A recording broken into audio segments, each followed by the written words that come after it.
आज आपण अख्खा मसूर असा बनवूयात की त्यातला मसाला प्रत्येक मसुराच्या दाण्यात मुरला पाहिजे. साहित्य सगळं डिस्क्रिप्शन बॉक्समध्ये दिलेलं आहे.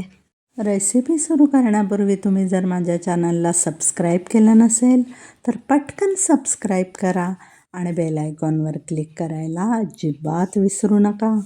अख्खा मसूर करायला सुरुवात करताना सर्वप्रथम आपण अर्धा कप निवडलेली मसूर डाळ घेऊन ती पाण्याने स्वच्छ धुवायची आहे. धुताना चोळून चोळून धुवूयात, म्हणजे त्यातलं जे काय पावडरी असतात, प्रिझर्वेटिव्ज लावलेल्या, त्या निघून जातात किंवा जर काही कचरा असेल तर तोही निघून जातो. डाळ धुतलेलं पाणी आपण काढून टाकूयात आणि स्वच्छ मसूर डाळीमध्ये आता डाळ बुडेपर्यंत पाणी घालून 6 तास आपण हे भिजत ठेवूयात. तुम्ही पाहू शकता 6 तास भिजल्यावरती मसूर डाळ छान मऊ झालेली आहे आणि तिचा रंगही थोडा फिकट दिसतो. भिजल्यामुळे डाळीतला कडकपणा कमी होतो आणि मसाल्यांचा स्वाद डाळीमध्ये छान मुरतो. शिवाय डाळ लवकरही शिजते. भिजलेली सगळी डाळ कुकरच्या भांड्यामध्ये आपण काढून घेऊयात. पुन्हा एकदा मसूर बुडतील एवढं पाणी त्याच्यामध्ये घालूयात. पाणी कमी असलं ना की मसूर शिजला तरी तो अख्खा राहतो, गिजगीचा होत नाही. म्हणून पाणी फक्त बुडेल एवढंच घालायचं. मसूर डाळीमध्ये फक्त अर्धा चिमूट मीठ घालून प्रेशर कुकरमध्ये फक्त 2 शिट्ट्या करून उकडवून घेऊया.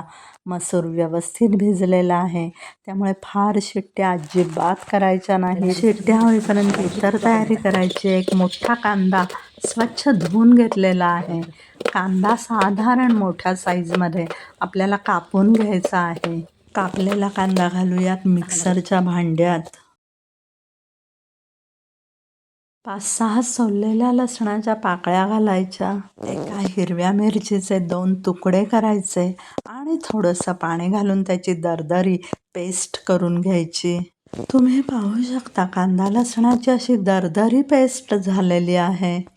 गॅसवर कढई तापत ठेवायची आणि कढई तापल्यावर तापलेल्या कढईमध्ये घालायचं अंदाजे 2 मोठे चमचे रिफाईंड तेल. कढई तापलेली असली की तेल तापायला अजिबात वेळ लागत नाही. तापलेल्या तेलात घालूयात अर्धा छोटा चमचा जिरं. जिरं चांगलं फुललं की त्यात घालूयात 1 मोठा चमचा बटर.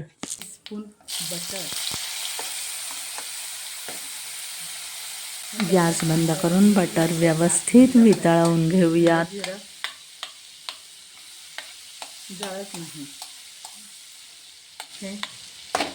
आता आपल्याला त्याच्यामध्ये कांदा लसणाची जी आपण दरदरी पेस्ट केली होती ती सगळी घालून घ्यायची आहे आणि मग गॅस चालू करून कांदा लसणाची जी केलेली दरदरी पेस्ट होती घातलेली, तर ती आता आपल्याला चांगली गुलाबी रंगावर येईपर्यंत परतून घ्यायची आहे.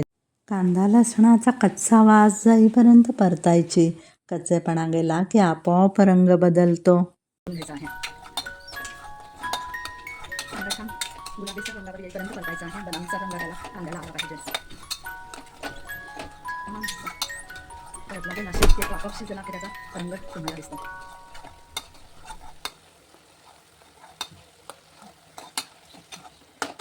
कांदा लसणाचा बदललेला रंग तुम्ही पाहू शकता. आता आपण त्याच्यामध्ये घालूयात 1 छोटा चमचा आल्याची पेस्ट. छान घोटून घेऊयात.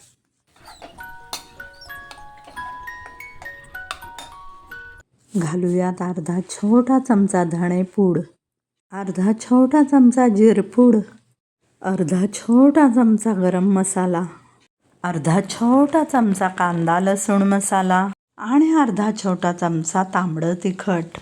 घातलेले सगळे घटक आपल्याला छान परतून घ्यायचे आहेत. कांदा लसणामध्ये ते छान एकजीव व्हायला हवेत.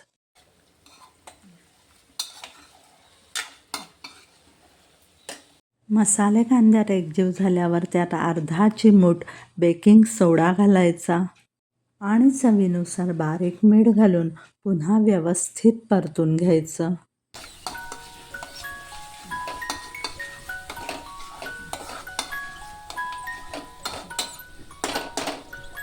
बेकिंग सोडा घातला की अख्खा मसूरला हलकेपणा येतो. अर्धा लिंबू घ्यायचा आणि त्याचा रस आपल्याला आता इथे पिळून घालायचा आहे. त्याची चव अगदी लाजवाब येते. ह्या सगळ्यामध्ये आता अर्धा ग्लास पाणी घालून सगळे मसाले आपण 2 मिनटं शिजवून घेऊयात.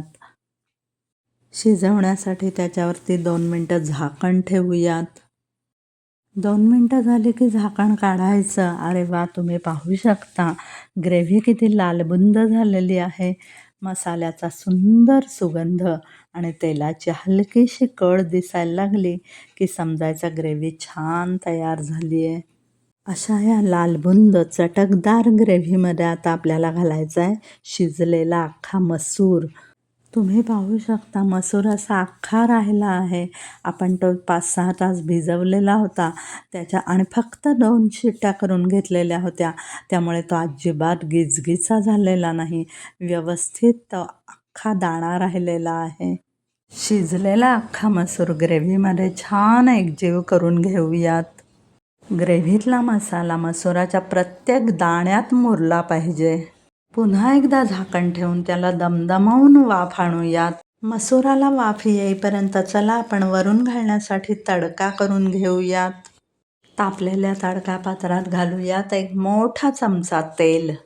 तेल कडकडीत तापलं की 5-6 सोललेल्या लसणाच्या पाकळ्या घ्यायच्या आणि त्याचे तुकडे करून त्याच्यामध्ये घालायचे. लसणाचे तुकडे तळून घेत असताना गॅस मात्र बंद करायचा, कारण आपलं तेल कडकडीत तापलेलं आहे. लसूण असा कुरकुरीत तळला गेला की त्याच्यामध्ये 1 चिमूट काश्मीरी लाल मिरची पावडर घालायची. झाला आपला लालबुंद तडका तयार. त्यामध्ये आपल्याला मोहरी लागत नाही, जिरं लागत नाही, हिंग लागत नाही.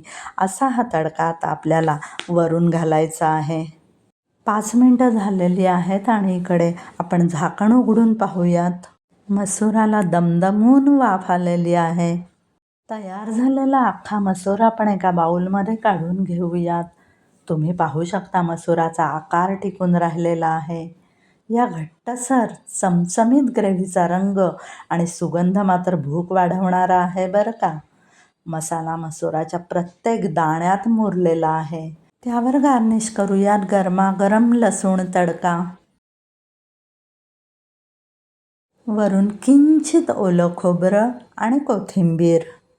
घरगुती चविष्ट आणि घट्ट असा अख्खा मसूर गरमागरम भाकरीबरोबर नक्की ट्राय करा. चला तर मग प्रेमाने बनवा आणि आनंदाने खा अख्खा मसूर. व्हिडिओ आवडला असेल तर लाईक, शेअर आणि सबस्क्राईब करायला मात्र अजिबात विसरू नका. पुन्हा भेटूयात नवीन रेसिपीसह. तोपर्यंत थँक्यू सो मच.